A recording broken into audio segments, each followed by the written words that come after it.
அஸ்ஸலாமு அலைக்கும். இன்றைக்கி பானுமா கிச்சனில் மீன் குழம்பு தான் செய்ய போகிறோம். மீன் குழம்ப லாஸ்ட்டாக ஒரு தடவை இந்த மாதிரி தாளித்து ஊற்றி நம்ம அரைச்சி எடுத்து அந்த மண் சட்டியில் மீன் குழம்பு கொதிக்கும் போதே நமக்கு அப்படியே தகண்டு அப்படியே தங்க வேட்ட மாதிரி மீன் குழம்பு ஜொலிக்குன்னு. வாங்க அதை எப்படி செய்கிறதுன்னு பார்க்கலாம். 2 ஸ்பூன் அளவு நான் மல்லி விதை எடுத்துருக்கிறேன். தனியாக 2 ஸ்பூன் மட்டும் எடுத்துக்கோங்க. இது நம்ம ஒரு 6 பேர் சாப்பிட்ற அளவுக்கு இந்த மீன் குழம்பு வைக்க போகிறேன். இப்போ 1/2 ஸ்பூன் அளவு இதில் ஜீரகம் எடுத்துக்கோங்க.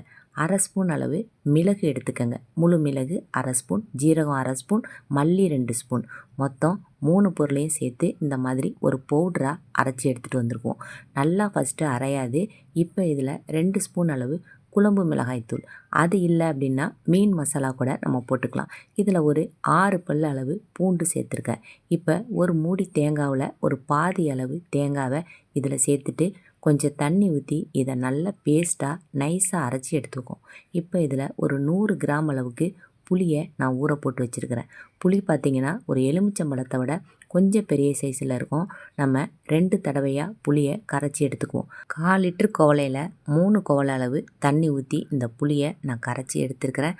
அதிகமாக நம்ம தண்ணி ஊற்றி கரைச்சிட வேணாம். இப்போ இதில் பெரிய சைஸ் அளவு தக்காளி 1 போட்டிருக்கிறேன். இப்போ கல் உப்பு இதை சேர்த்துக்கிறேன். நல்லா இது ரெண்டையும் நைஸாக கையால் நல்லா பிசைஞ்சு விட்டுங்க.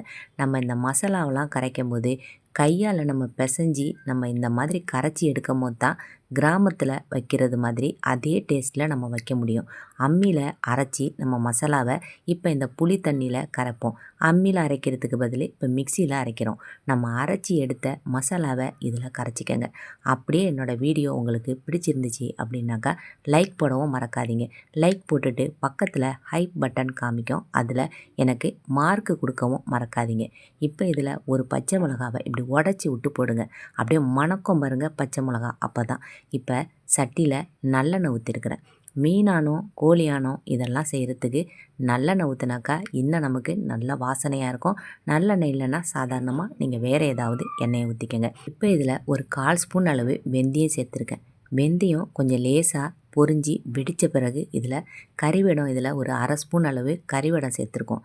இது சேர்க்கும் போது தான் இன்னும் நமக்கு நல்ல வாசமாக இருக்கும். இப்போ இதில் மிளகாய்த்தூள் ஒரு 1/2 ஸ்பூன், மஞ்சள் தூள் ஒரு 1/4 ஸ்பூன் அளவு சேர்த்துருக்கேன். உங்கள் காரத்துக்கு தகுந்தது மாதிரி அதிகமாக நீங்கள் இன்னும் கூட மிளகாய்த்தூளை சேர்த்துக்கலாம். தாங்கும் இன்னும் ஒரு 1/2 ஸ்பூன் போட்டாலும். இப்போ ஒரு வெங்காயம் நான் வெட்டி வச்சுருக்கேன். ஒரு வெங்காயத்தை இதில் சேர்த்து நம்ம நல்லா இந்த மாதிரி கிண்டிக்குவோம். ஒரு பாதி அளவு நமக்கு வெங்காயம் வதங்கட்டும். இதுக்கு பிறகு நம்ம கட் பண்ணி எடுத்து வச்சுருக்கிற கேப்சிகம், குடமிளகாவையும் கருவேப்பிலையும் இதில் சேர்த்துக்குவோம். மீனானத்துக்கு குடமிளகா போடும்போது இன்னும் நமக்கு நல்ல வாசமாக இருக்கும். நாங்கள் கத்திரிக்காயையும் போடுவோம், இல்லைன்னா வெண்டைக்காய் போடுவோம். ஏதாவது ஒரு காய் மட்டும் போடுங்க. கத்திரிக்காய், வெண்டைக்காய் இல்லைனாக்கா இந்த மாதிரி குடமிளகா. நீங்கள் குடமிளகாவை ஒரு தடவை போட்டு ட்ரை பண்ணி பாருங்கள், ரொம்ப டேஸ்ட்டாக இருக்கும். இப்போ நம்ம கரைச்சி வச்சுருக்கிற மசாலாவை இதில் ஊற்றிடுவோம். ஊற்றிட்டு மூடி வச்சுருவோம். நம்ம கடல் மீனை எப்போதும் கொதி வந்த பிறகு தான் நம்ம இதில் போடணும். நாட்டு மீன், அதாவது வளர்ப்பு மீனை முன்னாடியே போட்டுடலாம். இப்போ நல்லா கொதித்து வந்துருச்சு. அடுப்பை கொஞ்சம் அப்படியே சிம்மில் வச்சுட்டு இப்போ எல்லா மீனையும் இதில் ஒன்று ஒன்றா எடுத்து போட்டுருங்க. அடுப்பு சிம்மிலேயே ஒரு 5 நிமிஷம் இருக்கட்டும். ஒவ்வொரு வீட்லேயும் ஒவ்வொரு டேஸ்ட்டில் மீன் குழம்பு வைப்பாங்க. சில பேருடைய மீன் குழம்பு பார்க்கும்போது அப்படியே கலர்ஃபுல்லாக இருக்கும், ஆனால் டேஸ்ட் இல்லாமல் இருக்கும். சில பேர் வீட்டில் வைக்கிறது மீன் குழம்பு பார்த்திங்கனாக்கா ஒரே கவுச்சி அடிக்கிறது மாதிரி இருக்கும்.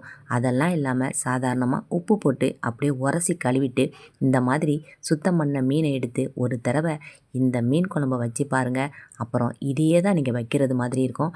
லாஸ்ட்டாக இந்த மாதிரி கொஞ்சம் கறிவிடமும் கருவேப்பிலையும் போட்டு தாளித்து விட்டு ஊற்றுங்க. இன்னும் நமக்கு கமன்னு சூப்பரான மீன் குழம்பு ரெடி ஆகிடும். இந்த வீடியோ பிடிச்சிருந்தா மறக்காமல் லைக் பண்ணுங்கள். அடுத்த வீடியோவில் பார்க்கலாம், சரியா?